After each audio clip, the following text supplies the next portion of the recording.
people stuck to the cornea, and we were able to do a successful cataract operation and a cornea contact lens for this patient.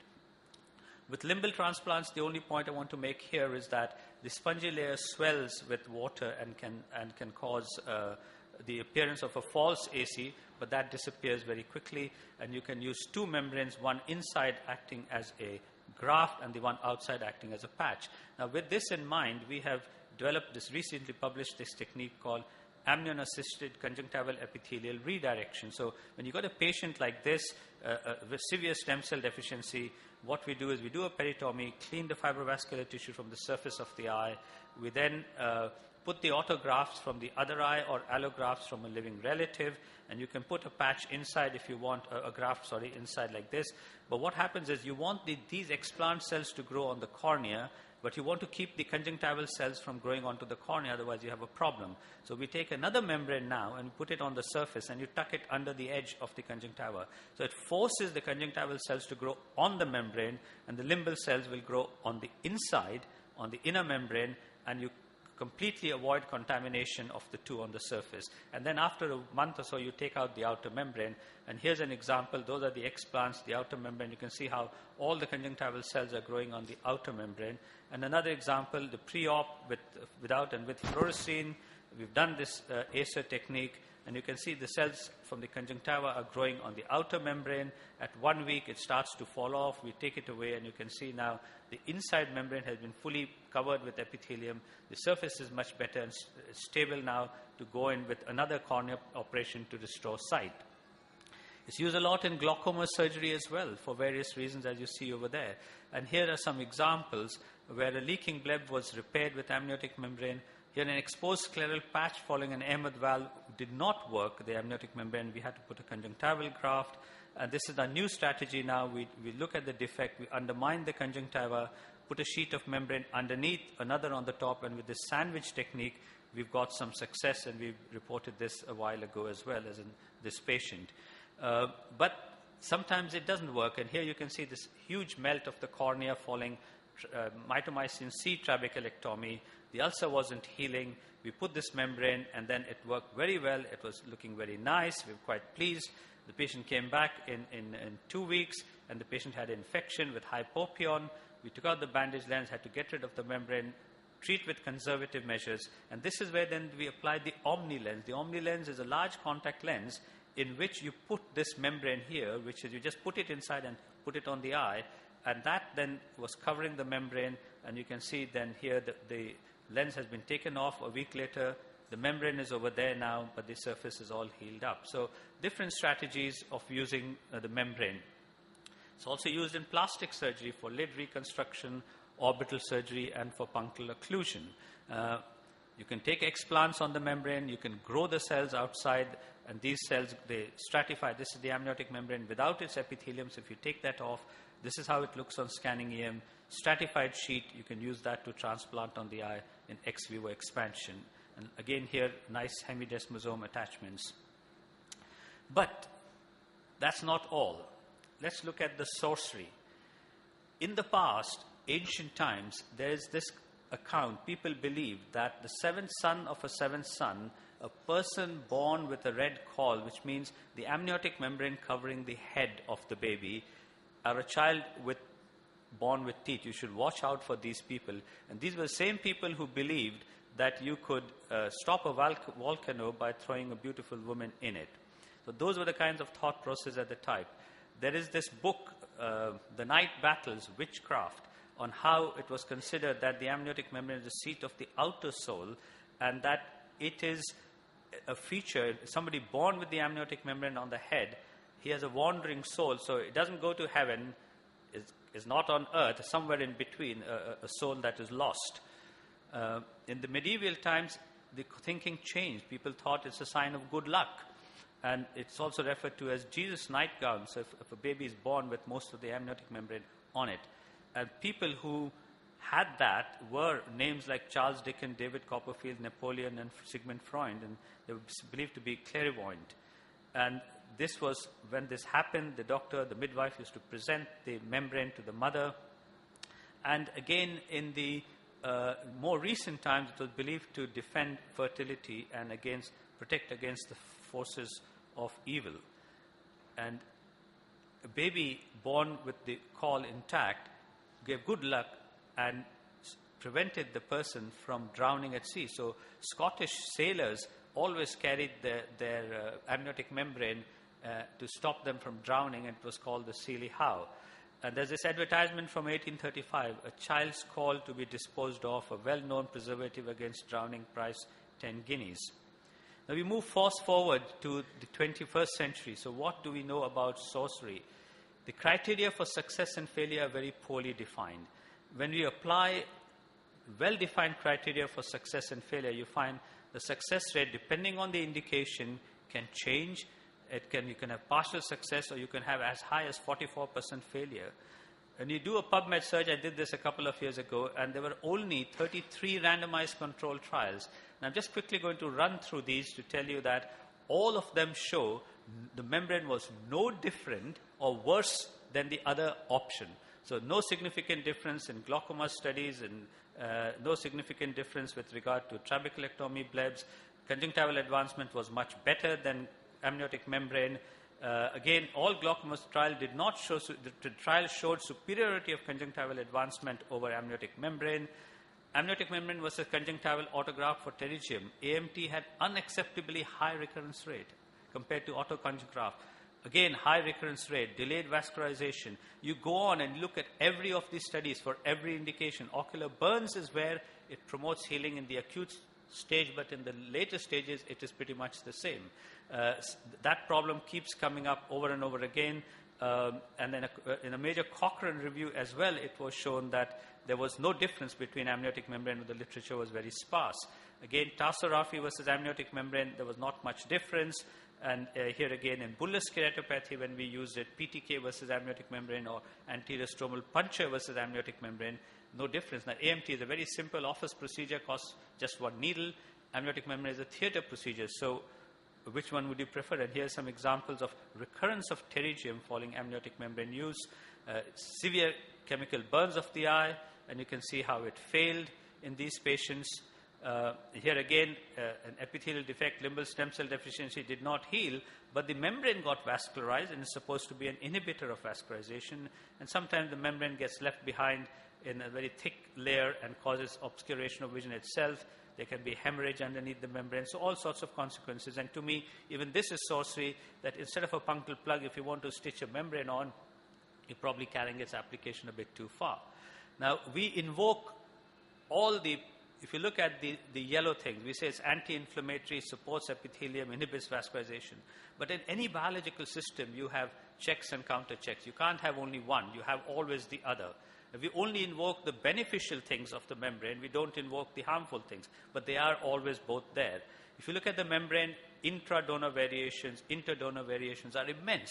The thickness of the membrane and all that, depending on the age, the race, the gravity, how many times the mother has had previous children, how many times she's been pregnant, all that affects the nature of the membrane, and we don't know anything about that when it comes to using a membrane in clinical practice. If you wash a membrane several times, each time you're losing protein. If you look at this membrane over here, fresh membrane, lots of TGF-beta, very good for wound healing. You wash it, ready for transplant, all the TGF-beta is gone. This membrane, to start with, has very little compared to that. You wash it, and some of it is still there. So if you want this membrane or this membrane or this, you get different effects if you use them. You don't know. If you look at these two panels, a 2D gel electrophoresis, look at the arrows. They're identical on the two different membranes, two different donors. Then you look at the numbers, 1, 2, 3, 4. They're present only in one membrane. They're not in the other. So if they're good proteins, you want to use this membrane. If they're here, the one on this one. And if they're bad ones, you want to use this one. But you don't know which, because when you supply the membrane, that is not recorded. And if the same happens with whether you take the membrane near the apex, mid-region, or the placental region. You get different concentration of different products in it. So to conclude, the anecdotal case series shows success with amniotic membrane, and I've showed you lots of success. People tend to report successes, not failure, although we have tried to report a few of our failures. Successful amniotic membrane transplants makes for good pictures. The gold standard evidence of randomized controlled trials show that the amniotic membrane is not it might not appear to be at first glance. Remember that the current or other options might be equally good and cheaper.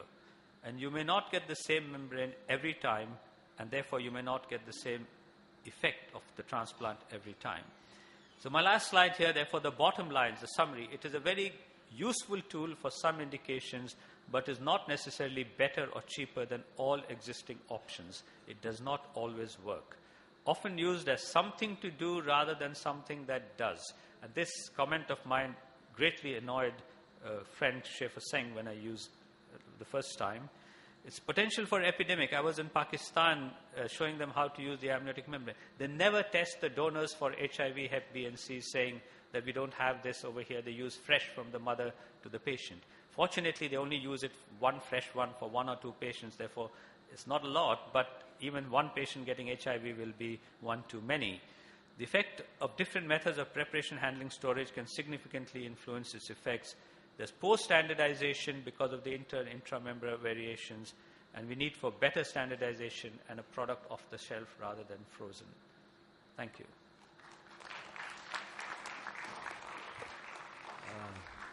That was wonderful, Dr. Harminder. We'll give you one more small work to do, and after that I request Dr. G.N. Rao to introduce Professor Hugh Taylor. I'm really sorry to intrude into this, the most important session of the conference, but since 2 giants of cornea are here, so I thought I will use this opportunity to get this very useful book, which I thought Cornea Illustrated, A Guide to Clinical Diagnosis by Dr. Uma Sridhar. Dr. Uma, can you get this book released in the hands of Dr. Dua? With Dr. G.N. Rao, please, helping us.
Thank you, sir. You can please continue this session.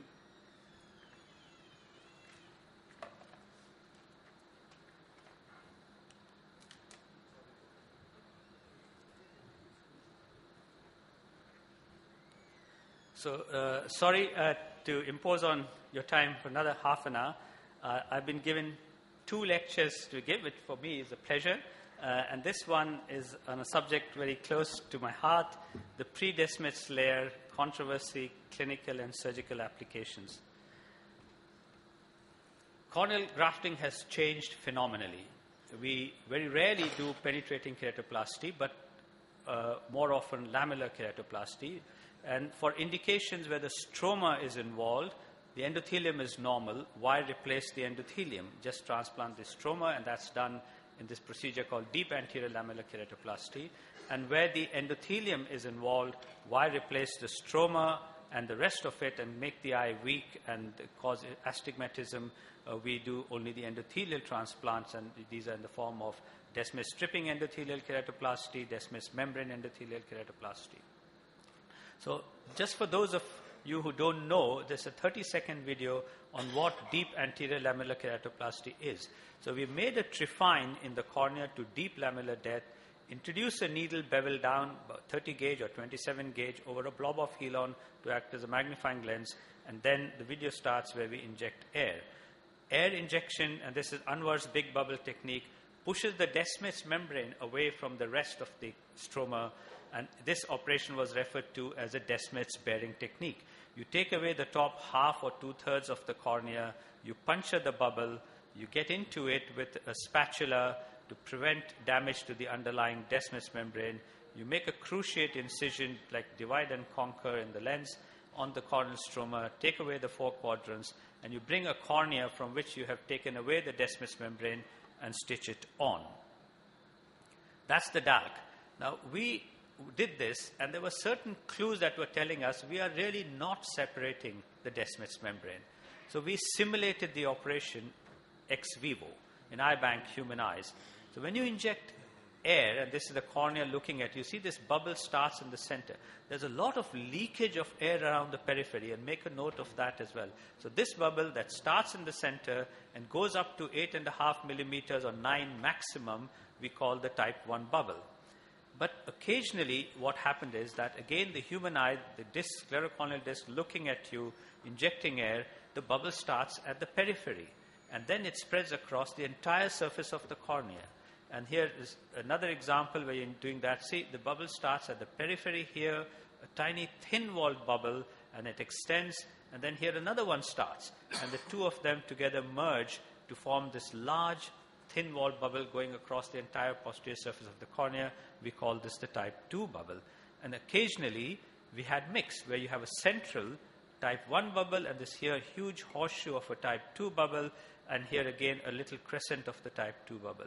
Now, these observations were made before, during DALC surgery in patients' eyes, and these double bubbles were also called funny bubbles, and they were attributed to a split between the banded and non-banded zones of the desmus membrane. So when we did this operation, we thought, no, there's something else going on over here. So what we did was, you can see in this example here, you can clearly see that the split can't be that far apart. There's a huge, nice type 1 bubble inside, and then the big type 2 bubble outside. So what we did was this. We took this type 1 bubble, we gently peeled off the desmus membrane and stripped it off the entire bubble. And what you can see is that underneath that, there is a layer that is holding the air. It is impervious to air. You can take off the entire desmus membrane. The bubble doesn't collapse. And you can see that if you take this desmus you have taken away from mixed bubbles and type 1 bubbles, and you do a histology, it is complete membrane, the banded, non-banded zones, and the endothelium. There is never a split. If you do the same with the type 2 bubble, it immediately collapses. So telling you that this type 2 bubble is pure desmus, the type 1 bubble is of this deep posterior stromal layer with the desmus membrane. And then we looked at it by light and electron microscopy, and you can see that's the layer over there, and it splits along the last row of keratocytes. And you see these strands of tissue that are peeling off, and they're more dense towards the edge of the bubble. And again, here's the desmus membrane endothelium, and that's the layer over there, and the keratocyte on it. And we were able to characterize the content of the collagen, a lot of long spacing collagen, and also the fibril diameter, and reported these changes. The question was, why doesn't it separate in the remaining last 1.5 or 2 millimeters of the circumference, this type 1 bubble? So we started looking at that, and just to take you to the extreme periphery, what we found is where the desmus membrane ends, this layer continues beyond it and opens out. It fans out to become the trabecular meshwork, the core, the collagen core of the trabecular meshwork, as you see over here. Now, here's on scanning EM, the desmus has been stripped off. You can see the predesmus layer underneath, and you can see it imperceptibly merges with the pillars of the trabecular meshwork. And not only that, very interestingly at the periphery, all this is reported. In the layer, you see huge cells, and these cells are trabecular meshwork cells. So this is the desmus membrane. So where the desmus membrane ends is the limit of the cornea. So within the peripheral cornea, 500 microns of the peripheral cornea, you can see trabecular cells, and that's a keratocyte over there. So all this is within the layer. But not only that, these trabecular cells are making macular adherence type adhesions with basement membrane in the corneal stroma. So there is, in the periphery of the cornea, trabecular cells and basement membrane, clearly showing that the collagen of the peripheral cornea is continuous with the trabecular meshwork. Now the question was, if this layer is impervious to air, how do you get this type 2 bubble? How does air go through it? And what we then did was we injected air and noticed the starting point of a type 2 bubble. We marked that, and then you peeled off the Descemet's membrane at that point and did scanning EM. And that's what this image shows over here. And what we were able to show was not only in the eyes that we had injected with air, but even in the normal controls without air, at the periphery, there were about these 15 to 17 clusters of holes averaging 20 microns across the circumference of the cornea. And this is a new feature of the microanatomy of the peripheral cornea. And this is where air leaks from. This is where the predesmous layer starts to become the trabecular meshwork, and you get these holes. So that was very interesting. And now we understand why sometimes you get air in the anterior chamber, why sometimes you get a type 2 bubble. So look at these two holes over here, and if the Descemet's membrane is attached here, air comes out through these holes, it will fill the anterior chamber. If the Descemet's membrane is attached here, air coming out from the holes will strip the Descemet's membrane off to give you a large type 2 bubble. So we'd understood the mechanism of these. And moving on now from this background information of the predesmous layer to the controversy. First controversy was, if it's a true layer, it should be present in children. So is it present in children? Because all the patients we had done were adult donor eyes. And I was in Trivandrum when I met Dr. Vinay Pillai, and he showed me this picture of a 9-year-old boy where he'd done a very successful DALK, but the DALK never cleared.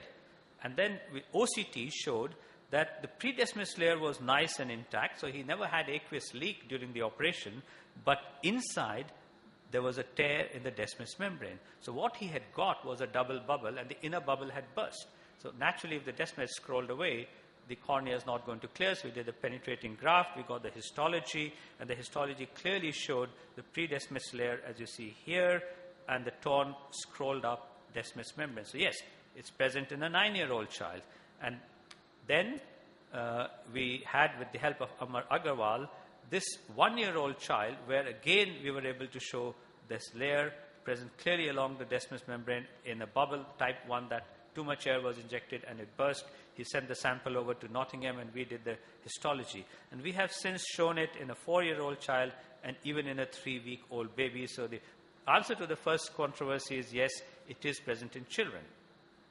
But then they said, the second controversy, a lot of people saying, oh, this is just purely residual stroma. And when you inject air, it's a random separation of the collagen. It is not a distinct layer. So we said, okay, let's test that out. So we took this eye bank eye. We peeled off the Descemet's membrane from it completely. And you can see over here. And once you've taken the Descemet's membrane off, no air has been injected. You can flip the cornea upside down to make it convex. Now the endothelium surface is convex in an artificial anterior chamber. Fill it with air, do PTK for about 20 microns to ablate the layer. And now you go in with your needle and inject. If it was random separation, you should keep getting type 1 bubble. But the answer is you don't. What happens is once you have ablated this area, it's gone forever.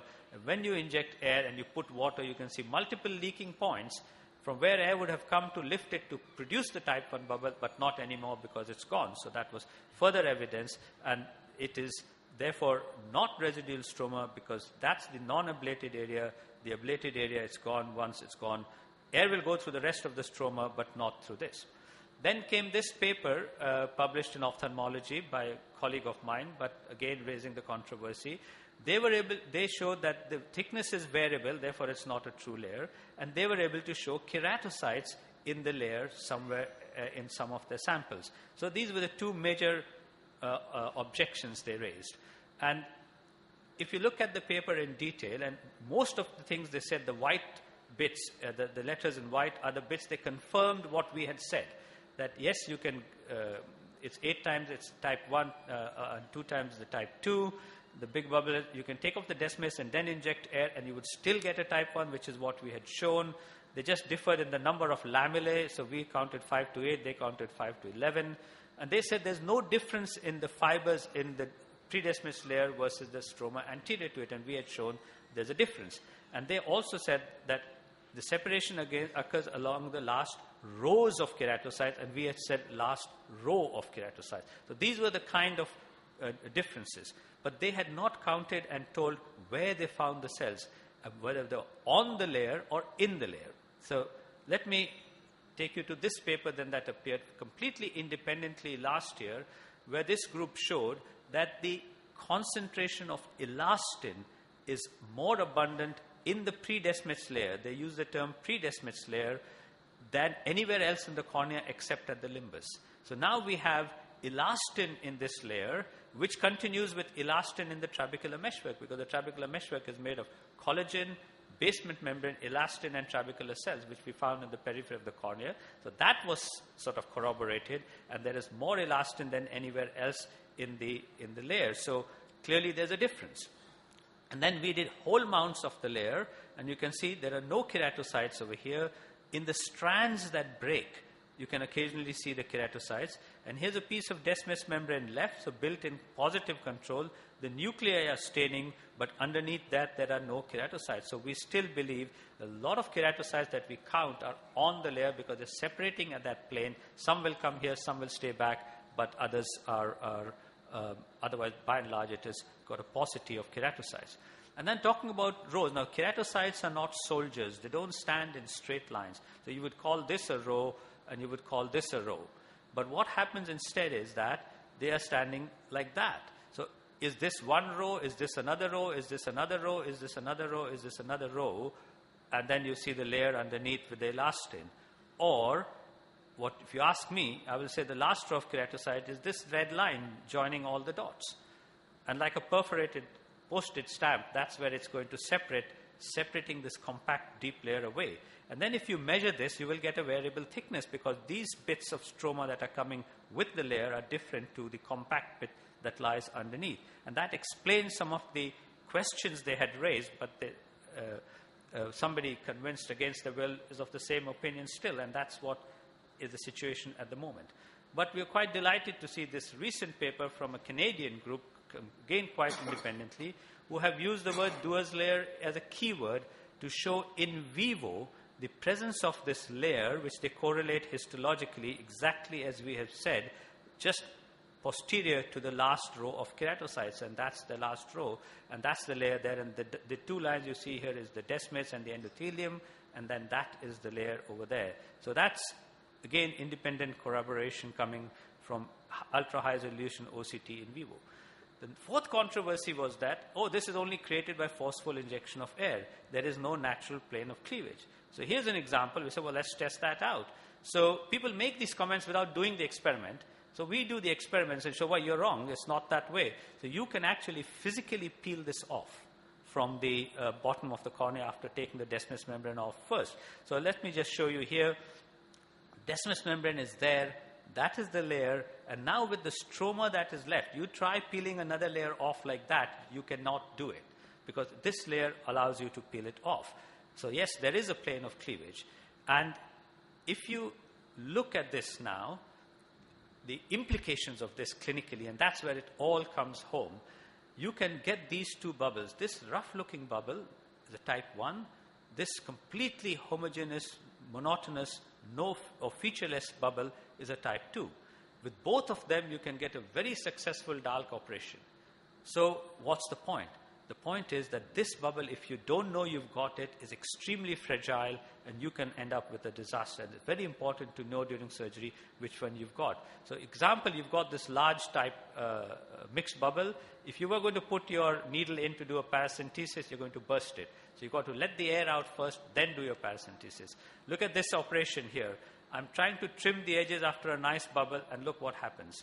I didn't even know at this time, this is an old video, whether there were type 1 and type 2 bubbles. The whole Descemet's membrane has torn off and ruptured along, and you can see over there.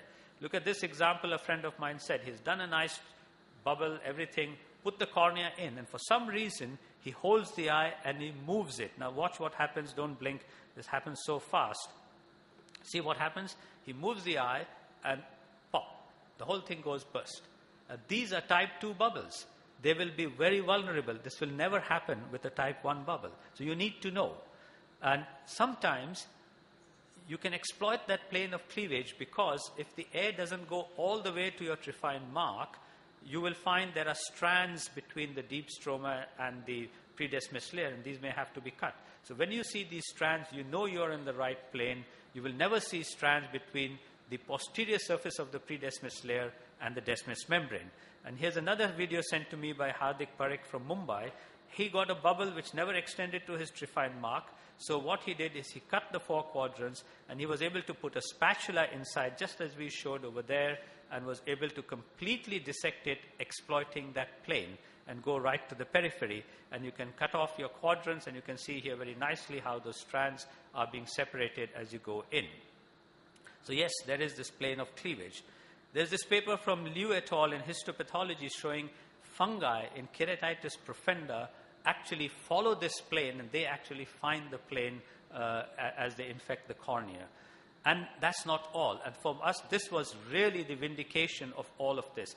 This patient, 5 years post-cataract, corneal edema not clearing, and you can see that there's this detachment. The patient already had a rebubbling done and had not worked. So he came to us, we reviewed the scans, and you can see there are 2 layers separating.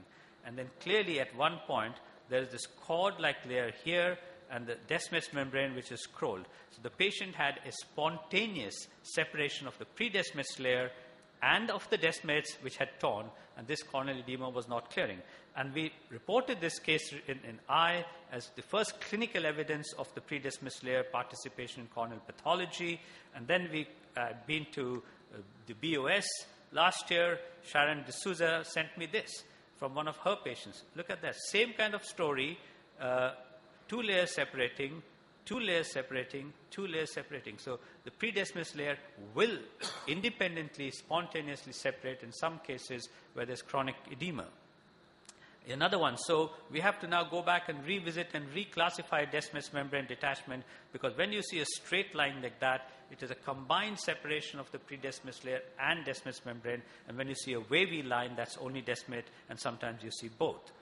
And we postulated that in the first paper that most descemetocele will have this layer on that, and clearly this image sent to me by Sunita Chauresia from the LVPI, and the OCT shows beautifully that the descemet membrane with the pre-descemet layer, and that's the tear film. So descemetocele, in fact, more often than not, are not pure descemets. They have the pre-descemet layer on them, and that's something coming out from friends in America as well.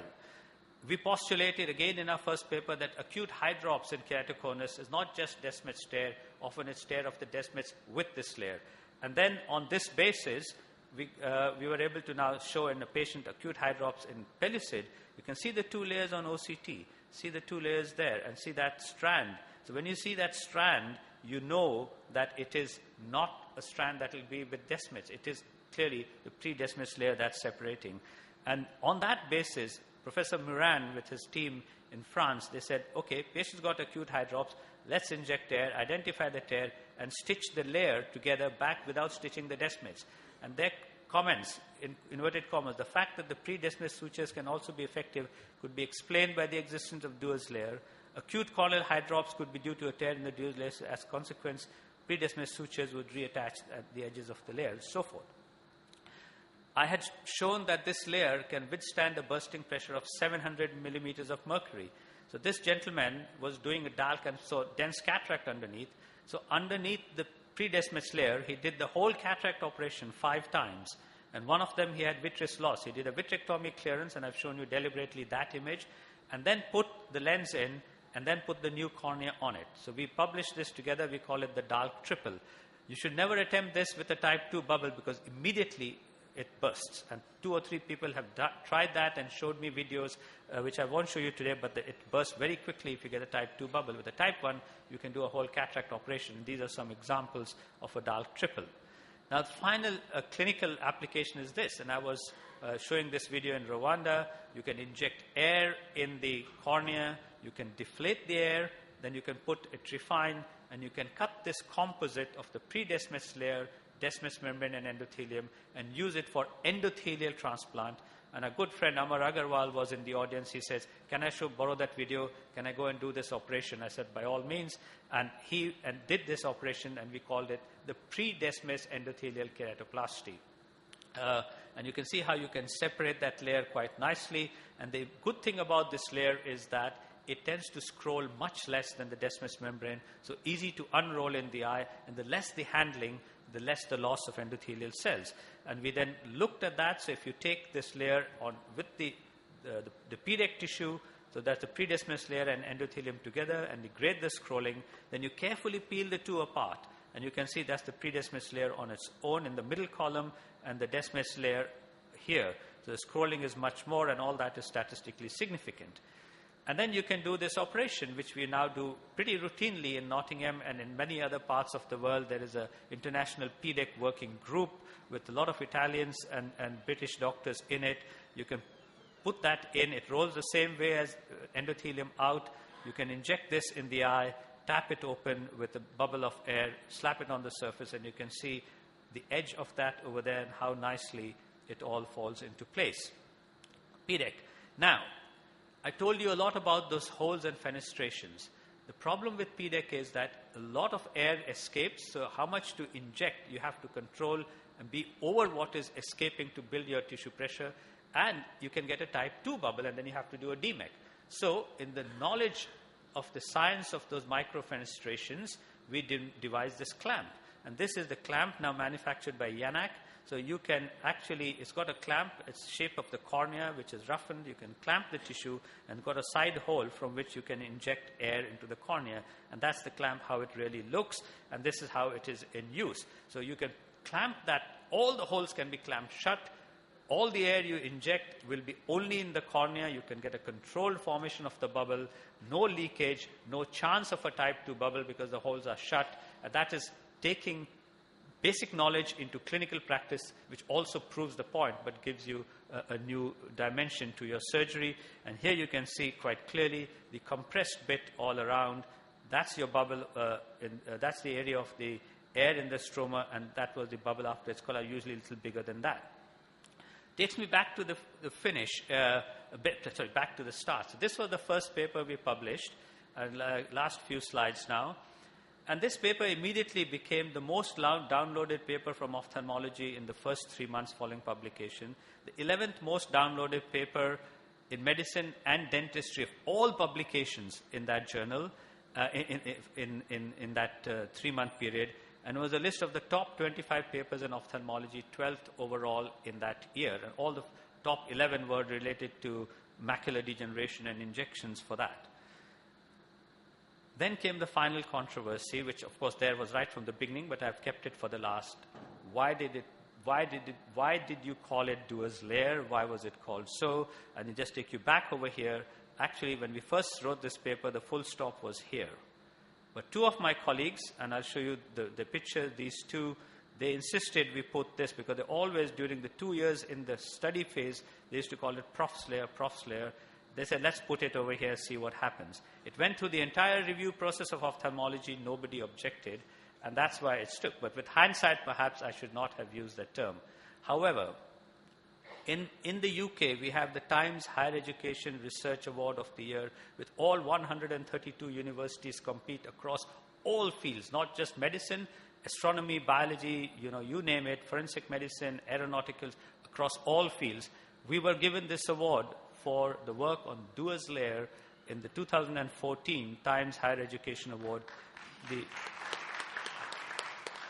university was so proud that even to this day, at every entrance in every campus, they have this sign, 214 Times Higher Education Award winner. And these were us, the team, the other two were not there, the two girls, myself, receiving the award, like an Oscar night award. But it didn't end there. This is us here, and these are the two ladies, so blame them for the name. But this lady, Kelly Arndade from Paraguay, she wrote to me and said, I'm doing this project for my annual congress. Short story is, she did a Skype interview of me on the layer. She made a model of the layer. They presented it at the meeting, and this is in Portuguese. They used the word Duer's membrane, and they got the first prize and was selected for the International Congress. So this was the picture of the prize. And they went to this International Congress of Clinical Morphophysiology and Human Anatomy. And there, among 72 contestants, they won the first prize for, they called it again, this membrana de Duer for redefinition. There have been more than 160 citations, and only 4 of them have been controversial on this. One was the paper I showed you. There are 2 editorials and 1 letter, according to Google Scholar. The Dewar's layer is in the title of 6 published papers in scientific journals and is the key word in 7 papers. It is in 24 books, according to the source Google Books. I have delivered 114. This is my 115th lecture on this. 12 of them has been award or eponymous lectures. It is in thousands of websites, posts, blogs, YouTube. It's too late to turn back the clock. So, in summary, it has improved our understanding of corneal surgical anatomy of DALC and lamellar corneal surgery. It has made DALC safer. It has led to innovation of 3 new surgical procedures, the DALC triple, PDEC, and suture management of acute eye drops. It is involved in the pathogenesis of posterior corneal disease, desmetocele, desmus detachment, eye drops, macular dystrophy, I didn't touch on that, and the spread of infection. And finally, its role in glaucoma and posterior corneal curvature and biomechanics is being investigated. We just got a grant from a glaucoma society to study this layer in the context of glaucoma. So my first non-corneal grant, and hopefully we will come out with some more clinical applications and implications of this layer. Thank you. Thank you, Dr. Harminder Dua, for transitioning us into a total new layer, the pre-Desmond's layer, and we would proudly call it the Dua's layer. And also giving us a wonderful perspective on the amniotic membrane, where something can be done rather than something that does. So with these words, a wonderful lecture from you and a wonderful enlightenment from you. Thank you very much. And we'll now request our immediate past president, Dr. Ramamurthy, to introduce us to our next presidential guest, Dr. Hugh Taylor.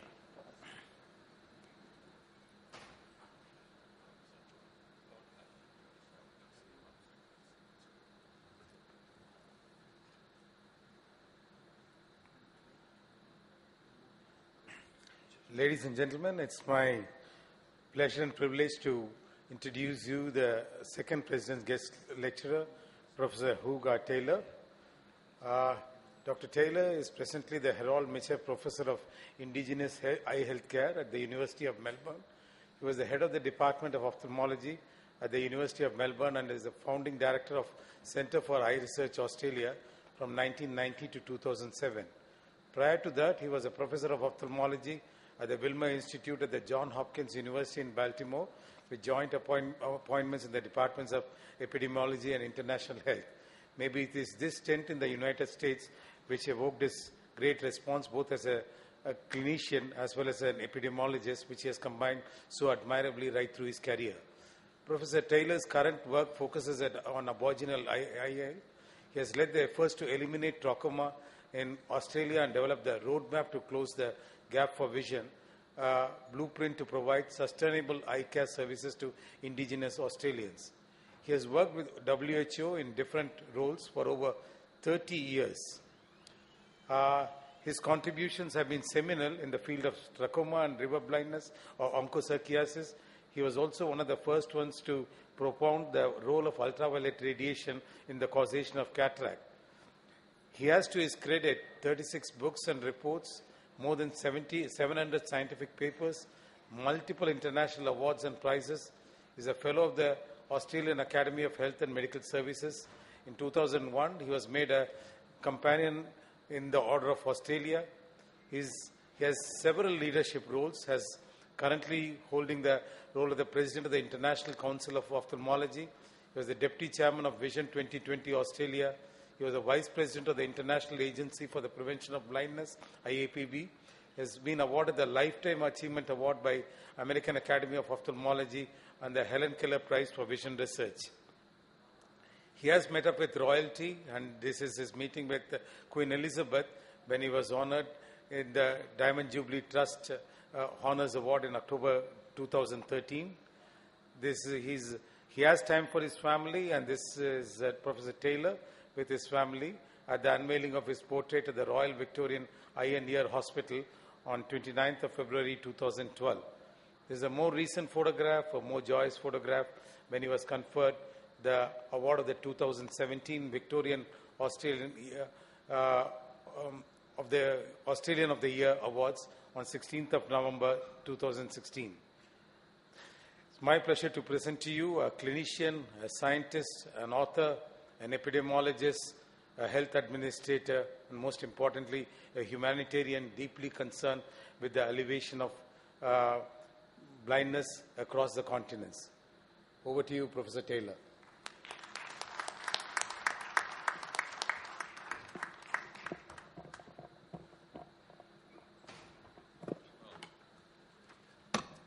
Thank you very much, and Dr. Ramamurthy, thank you for that very generous introduction and for the invitation to give this lecture. It's a pleasure to be here with two presidents of the AIOS, and also to have listened to the wonderful presentation of my good colleague Hemanda Dua for the last two presentations. What I'd like to do now is move from where we've been talking about a very fine part of the structure of the cornea to look at the global problems of blindness and prevention of and vision loss. And so it's a pleasure to do this, and I have no financial interest in it. Some of you may have seen the National Geographic in September last year talking about blindness and the great changes that are happening and the potential of gene therapy, retinal implants or the bionic eye, stem cell therapy, hailing this as the end of blindness. There's a little bit of mention in the last paragraph or two about cataract surgery and what could be done in Africa with cataract surgery, but there was no mention of refractive error. So this was one perspective of what could happen to end blindness in the world. And they quoted the data that there were 285 million people with vision impairment and 39 million people blind. The causes of blindness, that a third of them were due to vision loss, a third of them were due to cataract, and half was due to refractive error, and most of it in developing countries. But if we go back and actually look at the broader picture, in 1994, the World Health Organization determined that there were about 45 million people blind at that time. About 60% of that blindness was due to two things that were easily fixed: cataract and refractive error. With giving somebody a pair of glasses, they'll see right away. Doing cataract surgery, they will now see the next day. So those are things that we could fix with what we know now and do well. Three other conditions: trachoma, vitamin A deficiency, and onchocerciasis or river blindness, caused about 15% of the vision loss, and they really needed a public health approach to look at what one did with mass treatment and change in environment and behaviour. There were two conditions at that time that also caused 15% of blindness: diabetic retinopathy and glaucoma. They were a bit more difficult to manage and really needed chronic and ongoing eye care. And at that time, there was 10% of blindness due to things we didn't know how to treat. This is, of course, 20 years ago, and AMD was untreatable at that time, uveitis, optic neuritis, and so forth, that were not really amenable to public health interventions. So the World Health Organization and IAPB launched Vision 2020, a global initiative to eliminate avoidable blindness by the year 2020 and to give everybody the right to sight. And Vision 2020 was really all about building partnerships. World Health Organization and governments bringing technical assistance, the IAPB and the non-government organisations. Of course, Nag Rao was president of the IAPB during some of this time, working together with national partners such as the Indian Vision 2020 Committee to develop sustainable programs. And Vision 2020 focused on three major areas: effective disease control, doing what we know how to do for cataract, trachoma, onchocerciasis, childhood blindness, refractive error and low vision. Increased information on human resource development, on education and training and development of teams, and making sure people had appropriate infrastructure with facilities and support to do their work. And if we looked at what happened, the transformation in cataract surgery in India with a 5 times increased rate of cataract surgery that's continued to increase today. Huge change in development there. The LV Prasad Eye Institute pyramid that was adopted by Vision 2020 as a standard to work with, that Nag Rao and the people at the LV Prasad have developed, building on providing eye care in the community and working up. In trachoma, a great deal of progress has been made looking towards the elimination of trachoma by the year 2020. Trachoma rates are decreasing with the use of the SAFE strategy developed by the World Health Organization, increasing the amount of surgery with huge amount of antibiotics being distributed worldwide, and emphasis on the facial cleanliness and environmental improvement. And so this is the current data on the distribution of trachoma, where rates are falling, but there are now 10 countries where trachoma has been eliminated in the last 15 years.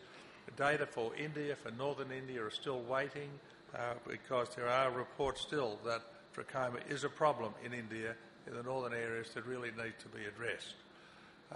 And there's been this major effort, the Global Trachoma Mapping Project, that has looked at over 2.25 million people in 23 countries to finally define the whole area where trachoma is engaged. And there is good progress being made to eliminate trachoma as a significant cause of blindness by the year 2020. Onchocerciasis has been a major development with the distribution of ivermectin being provided at no cost by Merck, and trachoma has been eliminated from 9 of the 11 areas in Latin America and in a number of districts in Africa. Xerophthalmia, again, great progress is being made, including, particularly in India, with the distribution of vitamin A supplemented foods and capsules, as well as other work on cataract blindness. Again, a lot of work has been done, but still is needed in terms of refractive error, with some 153 million people with uncorrected distance refractive error and over 500 million people uncorrected myopia. And so examples there with the Vision Centre organised by LVP taking refractive services down to the village level. But what was really interesting was to look in 2012 at the data collected up to 2010 to show that the global number of people with blindness had actually dropped quite significantly. And instead of the projected 40 million, it was actually down to 32 million. But what was more important was there was a drop in the prevalence, the percentage of people who had blindness had over the age of 50 in older people had dropped by 42%, had almost halved. So we are actually making really good progress in reducing the amount of blindness. And these data show the prevalence of blindness for men and for women in 1990 and 2010 for each of 17 different sub-regions in the world. And although the prevalence rates are very different in the high-income countries at the top of the graph, from, say, West Africa in the bottom of the graph, in every region there is a significant reduction in the prevalence of blindness over the last 20 years. The causes of blindness have still remain important, with cataract, with onchocerciasis and trachoma refractive error, but increasingly problems with macular degeneration, diabetes and glaucoma. So there's a real need for eye care with this 223 million people who are visually impaired, some 32 million people who are blind, with the increasing number of people in the world and particularly the increasing number of older people. So we have the continuing problems of cataract and refractive error, but we also have these emerging problems that we have to deal with AMD, diabetic retinopathy and glaucoma. So this shows the World Atlas of Diabetes, where there are 75 million people with diabetes in Southeast Asia, including in India, and 138 million people in the Western Pacific area, particularly in China. And each of these people will go blind if they live long enough without our help and intervention. And we need to examine every one of those people each year. There's a huge increase in the rate of glaucoma. Looking at the prevalence and the changes around the world, And these people again need to be seen regularly and monitored for treatment. And there is also a tremendous increase in myopia, including high myopia. So the projection is that there will be more than 5 billion people with myopia by the year 2050. So to face some of these problems, the World Health Organization and the World Health Assembly developed the Global Action Plan with a target of reducing avoidable visual impairment by 25% by the year 2019. And they were looking at, as indicators, data from surveys on the prevalence and cause of visual impairment, data on the cataract surgery rate and coverage, as well as on personnel. And countries, all the countries of the world, including India, are due to report to the World Health Assembly this year and again in 2020. So what can ophthalmology do? What can we as ophthalmologists actually do about all this? There is the need for eye care will increase. As I said, we still have a lot of work to do on cataract and refractive error attention, and the emerging problems of diabetic retinopathy, glaucoma and AMD. But at the last count, there are only 205,000 ophthalmologists in the world, and that's just not enough to do all the work. And you can look to see that many of those ophthalmologists are in countries like China, the US, Russia, Japan. India has a lot of ophthalmologists, but when you look at the size of the population, it is still not sufficient. And much of the world, 12% of the population has only 2% of the ophthalmologists. And this is, again, a graph from the National Geographic using data developed by the International Council of Ophthalmology, reflecting the distribution of ophthalmologists by the development index in the country. Now, what we need to do clearly is we need to enhance the provision of eye care to address this unnecessary or avoidable vision loss. But training more ophthalmologists is obvious, but it's not the whole solution. We need to train eye care teams able to meet the community needs. We need to integrate comprehensive eye care into the primary healthcare system, and we need to integrate primary eye care into primary healthcare. And we also need to make sure that those who are trained have the infrastructure and support that they need to be able to provide services and develop a career. Now, the International Council of Ophthalmology was first formed around the International Congress in 1857 and was formally restructured in 1928. And one of the key things that holds the International Congress now, the World Ophthalmology Congress, that's held every second year. And next year it'll be in Barcelona, and in 2020 in Cape Town, and then in 2022 it will be held in the Asia-Pacific region. And the decision on where that will be held will be made next week at its meeting in Singapore. And the ICO has 145 member national organisations and member societies, including, of course, the All India Society, which we're very proud to have as a member. The ICO is committed to working on education, improving the provision of eye care, and providing support and leadership development. And in education, we have a wide range of activities that include the international curriculum, work on the exams and fellowships, and a range of programs aimed at helping and supporting ophthalmic education, training ophthalmologists who are involved in teaching and education, and developing better ways to do that. In the curriculum, there was the curriculum for the residency that I know has been very widely used around the world, and the subspecialty curricula are continuing to be developed and also gaining a great deal of use and interest. The ICO exams are a very important area, and there are more than 5,000 exams taken a year, and many of the candidates are from India. And it's been a very great opportunity to see the way that works. And there is a session following this session specifically about the exams and the ICO fellowships. And we've been pleased to have the subspecialty exam developed with the AIOS that was held for the first time last year. Again, the ICO Fellowships is a program that's been very widely taken up over the last 15 years or so, particularly with the 3-month fellowships.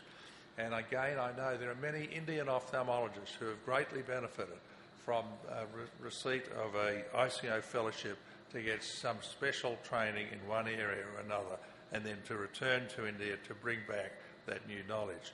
And this really targets young ophthalmologists from developing countries who can then return home to share their skills and knowledge. The ICO offers a range of courses and conferences to improve the work done by the residency program directors, and courses have been held here in India since 2010, and also the conferences for ophthalmic educators. And yesterday, actually the day before yesterday, there was the joint conference held, a whole day conference held with the ARC, with the ICO on ophthalmic education. And we've been very pleased to have Dr. Biswas, who's done such a great job in developing and extending the education courses, with running a series of zonal programs through the country, as well as the central meeting that they had here 2 days ago. And we look forward to continuing and developing those programs as time goes on. And the ICO Centre for Ophthalmic Educators is an online site that provides a great deal of information and resources for people who are working with training ophthalmologists and training registrars and residents. And that includes not only the online resources but the Ophthalmic Educators group, and people who are interested can go to that website and sign up for that. We are also developing accreditation guidelines that have been very well received, and we are now looking at the active starting to give accreditation, ICO accreditation, to various training programs. And this is work that we're aiming to start this year, to look to see how we can help continue to lift the standard of training and recognition of the need for quality in ophthalmic education. The ICO is also working with supporting national societies and bodies to develop advocacy for government. We had a wonderful example yesterday at the opening ceremony, having the Health Minister of India here to talk about the needs for eye care.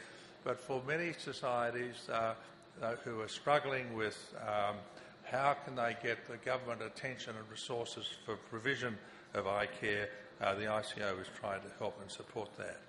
We also work in partnership and collaboration, working with the IAPB, the International Agency for Prevention of Blindness, and its members, working with the World Health Organization on the implementation of the Global Action Plan, development of essential medicines, and also the definition of disease. Two things as quickly as I finish up is diabetes, as I mentioned, is a huge and growing problem, and everybody with diabetes is at risk of going blindness and needs an annual eye exam. And glaucoma is an increasing problem, particularly in low income economies. How do we treat and manage people that have been detected? And to help with this, the ICO has developed the guidelines both on the diabetic eye care, which was updated just in the last few months, and also on glaucoma, that provide guidance and support, not only what one would do in a high resource setting, but also guidance as what one can do in low or middle resource settings, to give good guidance to people at the district level. We're working on leadership, as I mentioned, with a series of activities through the ICO, and in summary, there are major efforts worldwide to reduce avoidable blindness. Great progress is being made. We know how to do this, and we are actually making very good progress, but there is still a lot more work to do to eliminate unnecessary vision loss and blindness. Training more ophthalmologists and better training is really critical, but working in teams is also of great importance. And the ICO is working hard to support the national and regional ophthalmology societies as we build this better world for everyone to see. So just in final, I would like to issue an invitation to all of you to join us at the next World Ophthalmology Congress, WOC 2018, to be held in Barcelona in June next year. Thank you. Thank you, Dr. Hugh Taylor, for giving us insight of the global perspective of blindness and our combat against it. It's been a wonderful session of the President's guest lectures. I request our immediate President, AIOS, Dr. Santan Gopal, to give his concluding remarks. The concluding remarks.